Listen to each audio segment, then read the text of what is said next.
함께 나누신 말씀은 예레미야 14장 11절부터 15절입니다. 제가 봉독하겠습니다. 여호와께서 또 내게 이르시되 너는 이 백성을 위하여 복을 구하지 말라.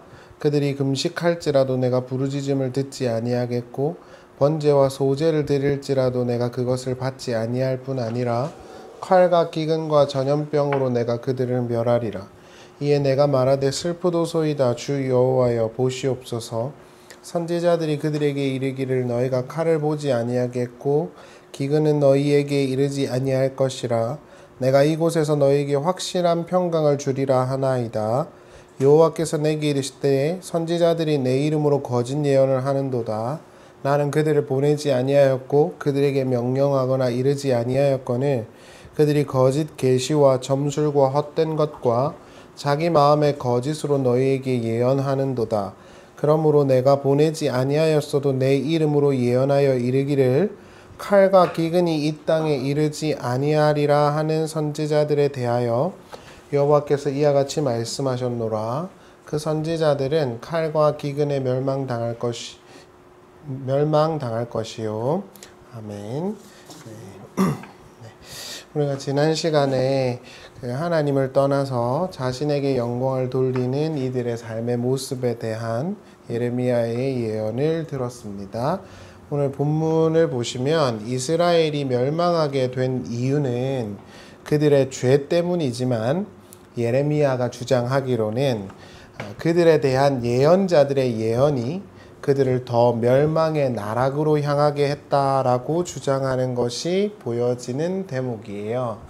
쉽게 말하면은 죄를 그 이스라엘 백성들이 지었는데 예언자들이 와서 그것에 대해서 쉽게 이렇게 면죄부를 주거나 너희가 잘 될 거라고 해주거나 하나님은 심판하지 않을 거라고 하거나 이런 식의 내용들을 계속 예언자들이 예언을 했단 말이에요. 그러다 보니까 이들이 거기서 회개를 안 하고 자꾸 자기들이 행하던 대로 그냥 쭉 갔단 말이죠. 그러한 걸 보면서 예레미야가 뭐라 그러냐면 하나님 저들이 저렇게 타락하게 되고 멸망하게 된 것은 사실 예언자들이 거짓된 예언을 많이 했기 때문입니다 라고 지금 호소하는 대목이 오늘 본문 우리가 나눈 본문입니다. 예언자란 그 시대의 죄와 무너짐, 멸망에 대해서 하늘로부터 듣고 보는 존재들이에요. 따라서 그들의 입과 눈은 백성들과는 다른 걸 보고 들을 수밖에 없고 이는 대중성의 결여로 이어집니다. 대중성의 결여를 쉬운 말로 서술하면 인기가 없다입니다. 제가 요즘에도 스스로에게 늘 하는 말이긴 한데 인기가 있다, 설교자가. 좋은 사인이죠, 물론. 근데 굉장히 좋지 않은 사인일 수도 있다라는 생각을 많이 해요. 이런 것 때문에 그렇습니다. 왜냐하면 예레미야는 그 당시에 인정을 전혀 못 받거든요. 그런데 인정을 받았던 사람들은 전부 다 거짓 선지자들이었어요. 사도 바울을 비롯한 예수님의 제자들도 그랬고 한국의 대표적인 목사 주기철도 그랬어요. 지금은 장로교에서 박사를 하려 그러면 주기철 목사님을 통과하지 않으면 되지가 않습니다. 그런데 그때 당시에 주기철 목사님은 교회에서 장례도 치러주지 않았어요. 그래서 주기철 목사님의 그 장례 사진을 구글링 해보시면 그냥 길가에서 했다는 걸 아실 거예요.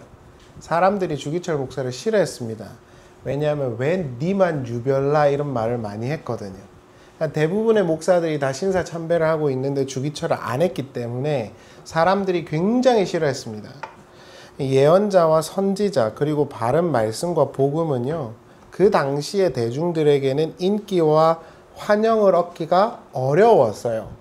한결같이 그랬어요. 지금도 예레미야를 우리가 보고 있지만 그 당시에는 예레미야가 얼마나 많은 미움을 받았습니까? 존 칼빈도 그렇고 루터도 그렇고 다 그래요. 그 당시에는 온 세계가 일어나서 그들을 핍박하고 손가락질하지만 나중에 알고 봤더니 그들의 예언과 설교가 참이었다고 인정이 되는 거거든요. 그래서 우리가 한번 잘 생각을 해볼 법한 것이 바른 진리나 복음은 대중적인 어떤 인기를 얻게 하지 않는다라는 거예요. 예언자들은요, 대중들이 원하는 걸 전하지를 않았어요. 대중들이 원하는 것은 고민이나 불확실성이 아니라 정답과 확실성이에요. 그러니까 애매모호한 걸 싫어한다고요. 여러분 예를 들어가지고 요즘에 이제 매체들이 많잖아요. 유튜브나 이런 걸 보면 애매모호한 채널들보다는 명료한 채널들이 인기가 많죠. 대중들은 애매모호한 걸 싫어합니다. 이건 모든 석학들이 하는 말이에요. 그래서 대중 매체들은 애매모호한 열린 결말을 주지 않습니다. 뉴스들도 다. 이거는 제 이야기가 아니라 모든 석학들이 하는 말이에요. 대중들이 원하는 건 고민이 아니라 정답이거든요. 그런데 예언자들은 그들을 고민하게 했고 또 생각하게 했어요. 그러니까 인기가 없는 거예요. 예레미야 말을 들으면 왠지 불편하고 나를 싫게 해.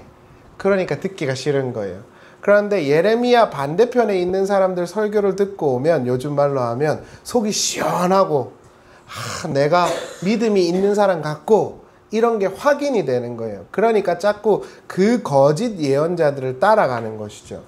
실제로 거짓 예언자들이 했던 말들은 전부 다 헛된 희망이었어요. 죄와 형벌에 대한 이야기는 사라지고 오직 평화만이 그들에게 있을 거라고 예언을 했죠. 올바른 야훼 신앙이 무엇인지를 고민하게 하지 않았고 잘못된 것을 멈춰 세우지를 않았어요. 거짓 선지자들은. 그래서 백성들이 하나님도 믿고 우상도 믿어도 괜찮아. 하나님은 사랑이시니까 형벌 없이 잘 될 거야. 라고 계속 말한 거예요. 근데 지금 이 시대도 그렇지 않습니까? 지금 이 시대도 최후의 심판이나 영원한 생명과 같은 거에 대해서 누가 가르치지를 않죠. 그러니까 여러분들이 지나가다가 이렇게 설교 제목이나 이런 걸 한번 보세요. 보면은 그냥 잘 되는 법, 복 받는 법, 기도 응답 받는 법 이런 것들은 넘쳐나는데 한 인간의 실존이 하나님 앞에 서서 심판을 받게 될 거라는 걸 가르치는 설교를 거의 하지 않습니다. 사람들은 그걸 싫어해요. 그러니까 오늘도 마찬가지고 지금도 마찬가지고 그때에도 마찬가지인 거예요. 거짓된 선지자들은 기복이나 번영을 가르치고 편향적이고 정치적인 취향에 맞는 걸 사람들에게 가르칩니다. 이때 당시만 해도 그랬고요. 최후의 심판이나 영원한 생명이나 죽음에 대한 이야기를 하지를 않아요. 그러니까 신자들이 내가 죽어서 하나님 앞에 설 것이라는 생각조차 하지 않습니다. 사도 바울이 로마서에서 이런 이야기를 하죠. 모든 각 사람은 하나님의 심판대 앞에서 자기가 행한 걸 말하는 날이 온다고. 그러니까 이런 식의 인식이 없으니까 기독교인들도 현세적이게 되는 거예요. 기복적이게만 되는 거고. 그리고 그러한 성향과 스탠스를 주는 게 누구냐면 거짓 예언자인 것이죠. 오늘 본문을 보시면 예레미야는 백성들의 무지는 예언자들의 헛된 예언 때문이다 라고 이야기를 해요. 예언자들이 이스라엘을 막아 세운 게 아니라 그들을 더 구덩으로 몰아낸 겁니다. 그리고 그 구덩으로 몰아냈던 근본적인 이유는 뭐냐 하면 그들이 계속 헛된 희망을 말했다는 거예요. 14장 13절을 보시죠. 이에 내가 말하되 슬프도소이다 주 여호와여 보시옵소서. 선지자들이 그들에게 이르기를 너희가 칼을 보지 아니하겠고 기근은 너희에게 이르지 아니할 것이라. 내가 이곳에서 너희에게 확실한 평강을 주리라 하나이다. 그들의 예언은 하나님의 선언과 다르죠. 하나님은 북왕조 이스라엘과 남유다가 전부 다 멸망할 거라고 했는데 거짓 예언자들은 그렇지 않을 거라고 이야기를 했어요. 하나님은 사랑이시고 하나님은 봉사하고 헌신하는 그 백성들을 싫어하지 않으신다라고 이야기를 했어요. 그래서 성전에 모여서 열심히 예배하고 봉사하면 하나님 아버지께서 너희들을 긍휼히 여길 거야. 너네는 멸망하지 않을 거야. 확실한 평강이 있을 거야 라고 예언을 했어요. 지금 이 시대도 마찬가지죠. 하나님의 성전을 중심으로 헌금을 많이 하고 봉사를 과도하게 하면 복을 넘치게 받을 거라고 가르치는 무수히 많은 목사들이 있죠. 지금도 마찬가지입니다. 인간의 유한함과 하나님의 영원한 심판과 영원한 생명과 이런 거에 대해서 말을 잘 하지 않습니다. 왜냐하면 여러분들은 우리가 좋아해서 듣고 있지만 대다수는 그렇게 고민하게 하는 걸 좋아하지 않아요. 제가 하나의 신학적인 그 담론을 설명을 하나 드리면, 깔뱅주의에서 예정론이라는 건 사실 어떤 거냐 하면은 하나님이 하나님의 구원과 작정 속에서 이스라엘 너희들을 구원하실 거다, 이거가 핵심이에요. 그런데 너네가 구원받았고 예정됐는지 아닌지는 몰라요. 여러분, 우리가 착각하면 안 되는 게, 깔뱅주의 이러면은 예정론, 그러니까 전부 다 깔뱅이, 너네는 뭐 해도 천국 가고 너네는 진리에 이르게 될 거다라고 가르친 줄 아는데 절대 아닙니다. 깔뱅은 하나님의 구원하심이라는 건 인간의 역사에 영향을 안 받아 라고 말한 후에, 근데 하나님이 너네를 선택했는지 아닌지는 너네가 삶 속에서 확인을 해, 이랬어요. 텐션을 딱 당겨놨다고요. 근데 그거를 신학적인 범주에서 딱 끊어버리는 겁니다. 너네는 뭐로 해도 천국 갈 거야. 너네는 뭐로 해도 어차피 하나님이 구원하실 거야. 이런 식으로. 근데 하나님이 구원하시면 실패가 없는데 그 구원이 너에게 있는지 아닌지는 몰라. 그러니까 항상 깨어서 하나님의 말씀을 가까이 하고 약속을 확인해야 해. 이게 깔뱅이 가르친 거예요. 이게 텐션이 확 당겨지는 거거든요. 근데 그 텐션을 딱 이렇게 잘라버리는 거예요. 그러면 어떻게 되느냐? 나는 뭐로 해도 천국 갈 거야. 이렇게 되는 거예요. 그걸 훨씬 더 좋아하죠. 누가요? 대중들이요. 그러니까 지금이나 그때나 똑같다는 거예요. 예레미야가 마주한 현실이 그랬습니다. 하나님은 살아계시기 때문에 너네가 똑바로 하지 않으면 훈육하실 수 있고 경계하실 수 있고 진책하실 수 있어. 그러니까 항상 깨어서 하나님 말씀을 가까이 해야 돼. 이게 예레미야의 주쟁인데, 거짓 선지자는 그 텐션이라고 하는 걸 딱 잘라버려요. 그러면서 뭐라 그랬냐면은 괜찮아, 하나님 사랑이신데 뭐. 요한계시록 시대 때도 그랬고 지금도 마찬가지입니다. 인간이 할 수 있는 건 뭐 쟤밖에 없지 않아? 그러니까 너네 마음대로 살아도 상관없어. 이런 식의 가르침, 텐션을 딱 잘라버리는 거. 이게 거짓 선지자들의 기본적인 스탠스입니다. 그래서 여러분들께서 많은 우리가 설교를 우리가 듣는 건 좋은 일이지만 그런 식으로 우리를 안일하게 하는 사람들은 경계하셔야 돼요. 14절에 보시면 하나님이 이렇게 말씀하시죠. 여호와께서 내게 이르시되 선지자들이 내 이름으로 거짓 예언을 하는도다. 나는 그들을 보내지 아니하였고 그들에게 명령하거나 이르지 아니하였거늘 그들이 거짓 계시와 점술과 헛된 것과 자기 마음의 거짓으로 너희에게 예언하는도다. 여기서 보시면 거짓 예언을 하고 있다 이렇게 말하죠. 여호와의 이름으로 예언을 하는데 전부 다 여호와가 말하지도 않은 걸 말하고 깨달았다 한대요. 우리가 여기서 한 가지 생각을 해봐야 하는 게 있어요. 거짓 예언자와 참 예언은 어떻게 구별하는가예요. 이런 설교를 하면 또 사람들이 안 좋아할 수도 있지만 우리는 어찌됐든 더 고민을 해야 하니까요. 참 예언과 거짓 예언의 구분점은 어딜까요? 어떻게 생각하세요? 많은 사람들이 설교를 하잖아요, 지금도. 근데 저 설교가 진짜 대부분 다 설교를 하기 전에 하나님이 오늘 우리에게 주시는 말씀은 이러고 읽을 거 아닙니까? 그럼 진짜 하나님이 주셨는지 아닌지는 어떻게 구별합니까? 이거를 우리가 한번 잘 오늘 점검을 해볼 텐데요. 덧붙여 한 가지 더 질문을 해보면요. 이단과 이단의 방불한 이들의 특징이 무엇인지 아십니까? 그러니까 요즘에 그래도 제 유튜브를 보시니까 제가 이 실명을 거론할 수 없고 여 머시기, 하 머시기, 신 머시기 뭐 이런 애들 있잖아요. 제이 머시기 이런 데들. 그런 이단들이 주장하고 있는 공통된 특징이 있습니다. 그게 뭘까요? 자기 계시입니다. 오늘 본문에서도 제가 좀 이따가 이제 찾아드릴 거예요. 어떤 이들은 이것을 예언의 은사라고 하고 어떤 이들은 직통 계시라고 해요.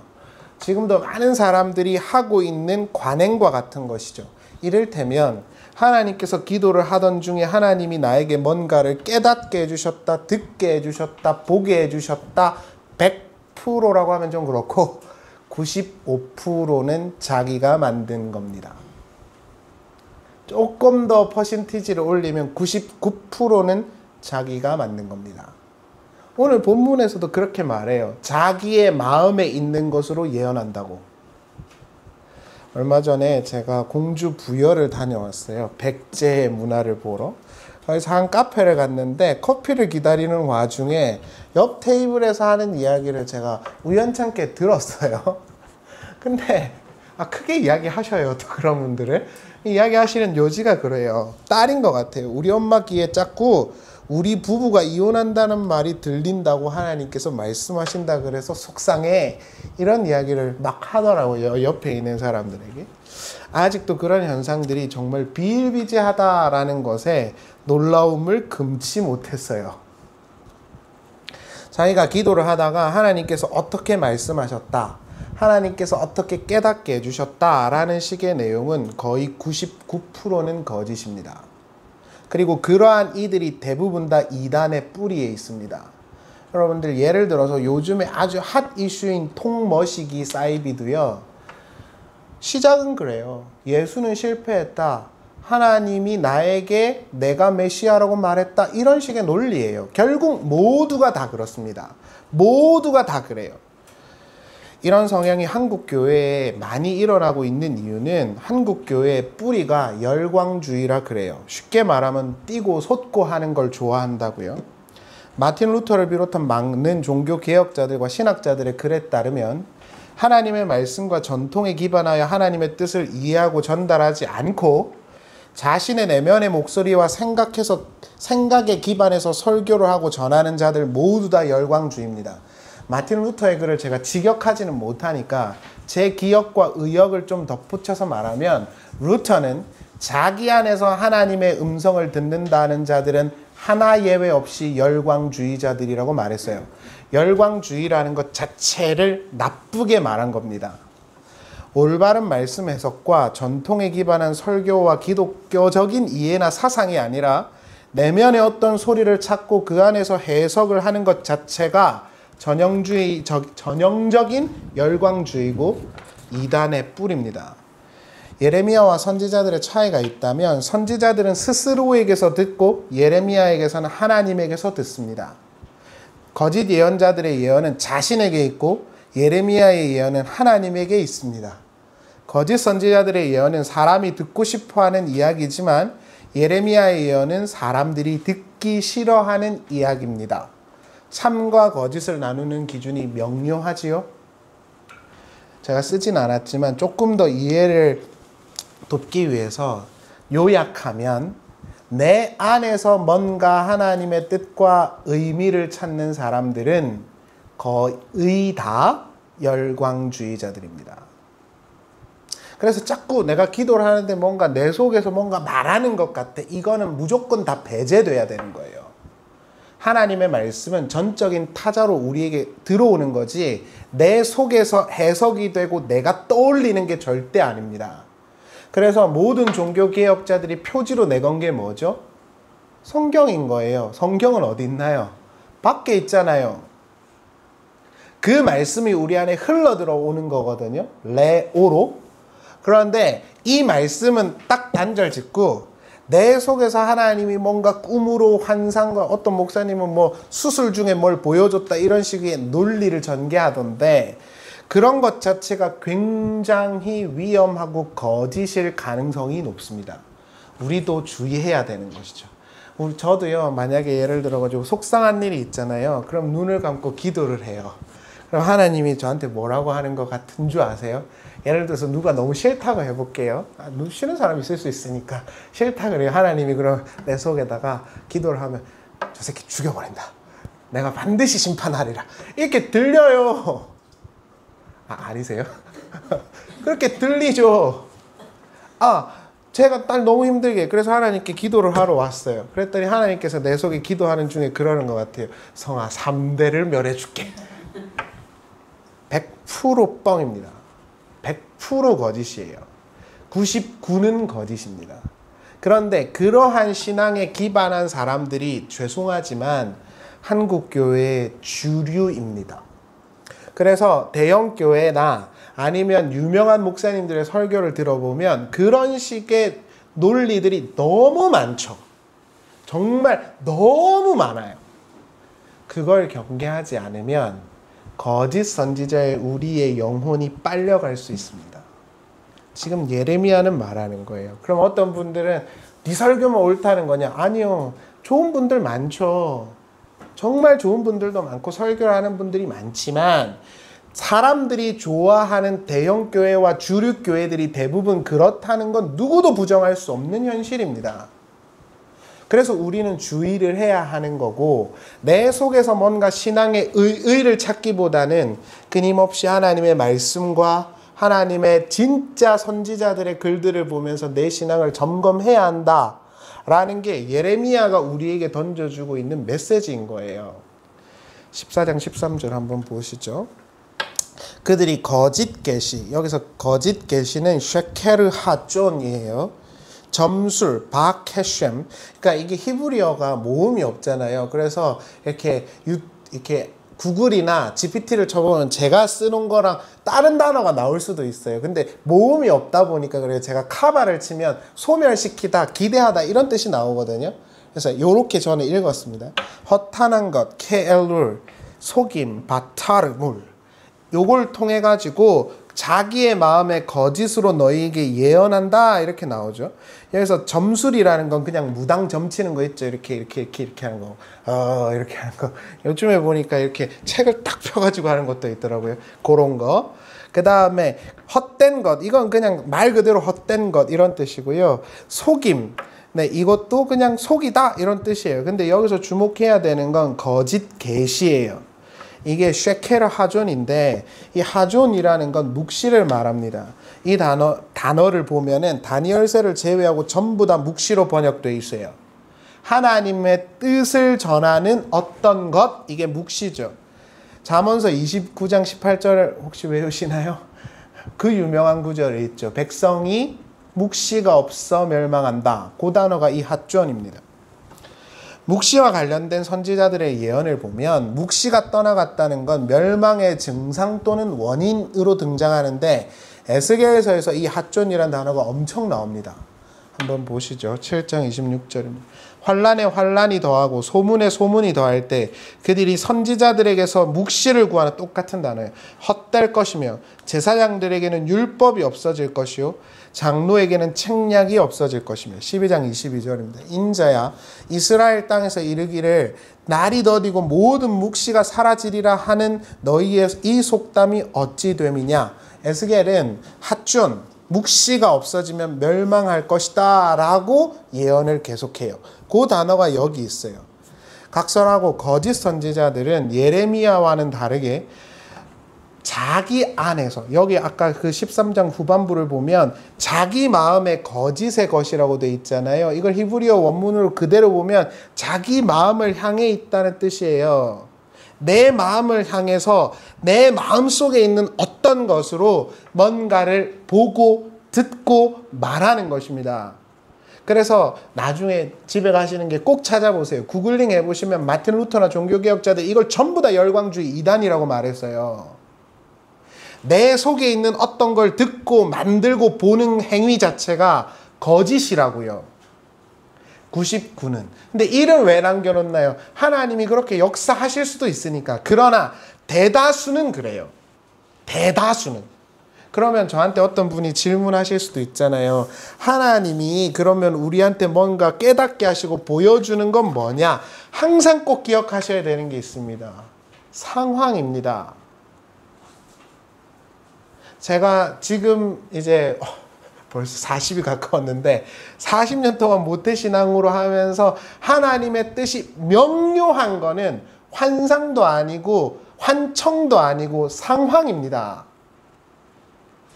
그러니까 이런 것들을 보면서 하나님이 이렇게 우리들에게 역사하시고 인도하시는구나라고 우리가 들어야만 하는 거지, 상황 자체가 이렇게 하나님이 인도해 가는데 자꾸 내가 뭘 받고 들었대요. 그러면 문제가 있는 거라고요. 그러면 참된 선지자인 예레미야의 어떤 태도를 조금 더 살펴보시죠. 그것은 기도하지 마라와 기도하겠다의 싸움입니다. 진짜 선지자 예레미야는 기도하는 사람이에요. 자, 이런 거랑 같은 겁니다. 거짓 선지자들은 자기에게서 듣고 자기에게서 보이는 것을 말하는 자들이에요. 우리의 신앙도 거기로 빠져들면 절대 안 돼요. 저도요, 아까도 말씀드렸지만 속상한 일이 있으면 하나님이 나한테 그렇게 말하는 것 같아요. 그럼 제가 사탄아 물러가라 이래야 되는 거지. 하나님 말했어. 그래 가가지고 형제님 제가 기도하는 중에 하나님께서 들어보니까 이렇게 말하대요. 100% 사기꾼입니다. 그러면 절대 안 된다. 하나님의 바른 말씀을 끊임없이 연구하고 들으시고 사랑하면서 그 상황과 결부돼서 하나님이 인도하시는구나 하며 감격하는 게 진짜 신앙인 거지, 자꾸 이걸 벗어나면 안 된다고요. 근데 예레미야는 그렇지가 않잖아요. 거짓 선지자들과 같지가 않잖아요. 진짜 예레미야가 선지자다라고 느끼게 되는 구절이 11절에 나와요. 한번 보실래요? 14장 11절입니다. 여호와께서 내게 이르시되 너는 이 백성을 위하여 복을 구하지 말아라 이렇게 말했어요. 자, 거짓 선지자들은 잘 될 거예요 이렇게 막 떠들었어요. 근데 진짜 선지자인 예레미야한테 하나님 뭐라 그러냐면 쟤네 위해서 기도하지 말고 복도 구하지 마라 그랬더니 예레미야가 뭐라냐 하면 하나님 우리를 불쌍히 여겨달라고 해요. 이게 진짜 선지자의 모습인 거예요. 거짓 선지자들은 자기에게서 듣는 걸로 백성들에게 인기를 끌고 있지만 진짜 선지자는 하나님의 그 선택과 일하심에 대해 겸허히 수용하면서도 하나님께 우리를 긍휼히 여겨달라고 기도를 하는 겁니다. 이게 진짜 선지자예요. 사람들 앞에서 나불거리는 게 아니라 하나님 앞에 서 있는 사람이요. 19절 말씀 보실래요? 예레미야 says예요. 주께서 유다를 온전히 버리시나이까? 주의 심령이 시온을 싫어하시나이까? 어찌하여 우리를 치시고 치료하지 아니하시니까? 우리가 평강을 바라도 좋은 것이 없고 치료를 받기를 기다리나 두려움만 보나이다. 여호와여, 우리의 악과 우리 조상의 죄악을 인정하나이다.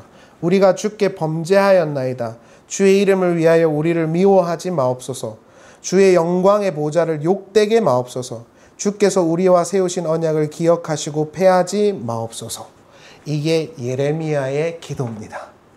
이게 진짜 선지자입니다. 사람들의 인기를 추구하는 게 아니라 하나님께 우리를 긍휼히 여겨달라고 서 있는 사람. 저는 이 예레미야와 하나님의 대화를 보면서 누군가를 떠올렸어요. 누구가 떠오르세요? 아브라함과 모세죠. 아브라함은 소돔과 고모라가 멸망할 거라는 소리를 듣고 하나님께 소돔과 고모라를 긍휼히 여겨달라고 했어요. 모세는 하나님께서 저 백성들 싹 다 죽여버리겠다고 했을 때 하나님 우리를 기억해달라고 했어요. 그 기도가 예레미야의 기도문에서 그대로 등장합니다. 이게 믿음의 기도라는 것이죠. 그런데 이러한 기도의 내용을 보다 보니 또 한 분이 떠오르죠. 예수 그리스도입니다. 사도 요한이 그러죠. 우리는 멸망할 죄인이라 죄를 짓고 넘어지지만 항상 하나님 우편에서 우리를 위하여 중보하는 자가 계시니 곧 그리스도다. 그러한 모습이 여기 그대로 와 있는 것입니다. 말씀을 마무리하겠습니다. 예레미야가 기도하지 말라고 말했던 하나님께 기도를 하는 이유는 무엇일까요? 22절 한번 보시죠. 이방인의 우상 가운데서 능히 비를 내리게 할 자가 있나이까? 하늘이 능히 소나기를 내릴 수 있으리이까? 우리 하나님 여호와의 그리하는 자는 주가 아니시니까? 그러므로 우리가 주를 앙망하옵는 것은, 여기서 앙망이란 단어가 중요합니다. 주께서 이 모든 것을 만드셨음이니이다. 어떤 누구도 하늘에서 비를 내릴 수 없고 하나님이 행하시는 일을 할 수 없기 때문에 하나님만 앙망하고 바라는 거예요. 그래서 기도하지 마 이놈아, 그래도 하나님밖에 없어요. 우리를 불쌍히 여겨주세요 라고 하는 것이죠. 신자가 멸망당한다고 예언이 된 이 아래의 세상을 살면서도 우리가 하나님을 찾아야 하는 이유는 무엇이죠? 하나님이 그 모든 것의 근원이고 기원이기 때문입니다. 이 아래의 우상과 이방신들은 할 수 없는 것을 하나님은 운영하고 만드시는 분이기 때문에 하나님께 끊임없이 기도하는 것입니다. 저희 어머니가 기도했니? 이러면 뭐 기도 안 했는데요. 그래도 해야지. 그 말이 이런 거예요. 이 아래 세상 어차피 멸망할 건데 뭐 하려고 우리가 기도하며 사냐. 결정된 대로 될 건데. 그럼에도 불구하고 우리를 만드시고 이끄는 분이 하나님이기 때문에 기도하는 것이죠. 이 구절에서 사용된 그 악망이란 단어가 카바의 피엘 형태인데 이거가 구역 성경에서는 거의 찾아볼 수가 없어요. 그런데 이 용어를 찾아보면 어근을 이렇게 찾아보면은 이 악망하다라는 게 좀 그렇잖아요. 이해가 잘 안 되시잖아요. 아까 말씀드렸는데 예를 들어서 예찬 전도사랑 저랑 줄다리기를 딱 해요. 그럼 이렇게 딱 힘이 같으면 팽팽하게 당겨져 있잖아요. 이렇게 텐션이 딱 당겨져 가지고 끊임없이 힘을 주고 딱 기다리는 상태가 요 단어예요. 묶여 있다는, 이렇게 묶었다는 뜻이에요. 악망하다, 이 카바 자체가 사전을 찾아보시면 그렇게 돼 있어요. 묶여 있다는 뜻이에요. 딱 이렇게 당겨갖고 하나님을 끊임없이 이렇게 딱 힘을 줘가지고 붙잡고 있는 상태 있잖아요. 그게 이 악망하다라는 단어예요. 그리고 그게 피엘 형태로 돼 있어요. 그냥 악망한다기보단 끊임없이 그분을 향해 찾고 깨어있는 형태로 되어 있는 거예요. 이 아래 모든 것에 헛된 것에서 우리에게 도움을 줄 수 있는 건 없죠. 하나님 외에는. 그래서 하나님을 찾고 기도하는 것이죠. 이것이 진정한 예언자들의 모습이었다. 우리가 한번 잘 생각해 보면 좋을 것 같고요. 사도 바울의 고백을 세 번역으로 한번 살펴보고 말씀을 마치겠습니다. 빌립보서 3장 17절입니다. 형제 자매 여러분 다 함께 나를 본받으십시오. 여러분이 우리를 본보기로 삼은 것 같이 우리를 본받아서 사는 사람들을 눈여겨보십시오. 내가 여러분에게 여러 번 말하였고 지금도 눈물을 흘리면서 말하지만 그리스도의 십자가의 원수로 살아가는 사람들이 많이 있습니다. 그들의 마지막은 멸망입니다. 그들은 배를 자기네 하나님으로 삼고 자기네 수치를 영광으로 삼고 땅의 것만 생각합니다. 그러나 우리의 시민권은 하늘에 있습니다. 그곳으로부터 우리는 구주로 오실 주 예수 그리스도를 기다리고 있습니다. 이 단어 자체가 목을 빼고 기다린다는 뜻입니다. 이것이 하늘 시민권자들의 모습이라는 걸 기억하면서 우리의 소망 되시는 하나님을 생각하는 아침이 되면 좋겠습니다. 우리 잠깐 기도하면 좋겠는데요. 저도 막 힘든 일이 있으면 하나님이 저한테 그렇게 말하는 것 같을 때가 진짜 많아요. 그렇지만 이제는 안 속아요. 내 생각일 가능성이 매우 높다. 하나님이 나까짓게 이렇게 생각하고 내가 만들어낸 신이 이렇게 말한다고 해서 그렇게 하실 분이 아니다. 하나님은 하나님의 뜻대로 우리를 인도하실 것이다. 그런 생각을 하거든요. 지금 우리의 상황이 어떻든지 간에 하나님이 우리를 인도하신다는 걸 믿고 예레미야의 말처럼 항상 주를 앙망하는 우리의 어떤 삶이 되게 해주시기를 함께 기도하면 좋겠습니다. 기도하겠습니다. 하나님, 우리에게 그 무엇보다 말씀을 통해서 또한 우리의 상황을 통해서 또 우리의 가족과 우리가 사랑하는 교우들과의 대화 속에서 하나님은 분명하게 말씀하시고 우리에게 깨닫게 하시는 분이신 줄 압니다. 하나님, 우리가 그렇게 소중하고 가치 있는 그러한 방법들이 아니라 자기에게 매몰되어 자기의 욕심으로 만들어내었다고 하는 그것들에 의해서 속지 않게 되게 해주시기를 바랍니다. 하나님, 우리가 바라는 것과 하나님이 인도하시는 것이 다를 수 있지만 그것을 겸허하게 수용하는 것이 신앙인의 태도라는 것을 우리가 기억하게 해 주셔서 우리의 헛된 바람과 가치관을 가지고 하나님의 인도하심으로 오해하지 않도록 늘 지혜와 깨닫는 마음을 허락하여 주시옵소서. 하나님, 지금 당장에는 속상해 보일 수도 있지만 그렇게 인도하시는 것이 옳았다는 것을 늘 우리에게 깨닫게 해주시기를 바라고 그렇게 늘 하나님과 가까이 하며 하나님의 인도하심을 누리며 살아가는 우리가 되게 하여 주시옵소서.